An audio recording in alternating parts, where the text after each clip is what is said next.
Թրամփը համաձայնել է Իրանի հետ երկշաբաթյա հրադադարի, Թեհրանը 10 կետանոց առաջարկ է ներկայացրել։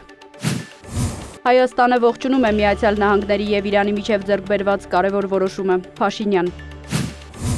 Խաղաղության համաձայնությունն առաջնագծում գտնվողների մասնակցության արդյունք էր, Փեզեշքյան։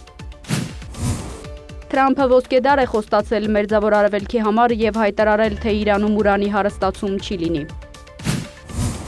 ՄԱԿ-ի գլխավոր քարտուղարը Եգիպտոսը, Թուրքիան, Ֆրանսիան, Վատիկանը, Ասիա-Խաղաղօվկիանոսյան տարածաշրջանի երկրները ողջունել են Միացյալ Նահանգներ-Իրան հրադադարը։ Իսրայելը պաշտպանում է Իրանի հետ հրադադարը, բայց Լիբանանի վրա այն չի տարածվում, Նեթանյահու։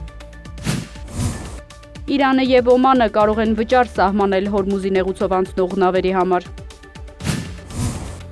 Ակնկալվում է, որ առաջիկայում ամերիկյան կողմն ավելի շատ կկենտրոնանա ռուս-ուկրաինական կարգավորման վրա, Պեսկով։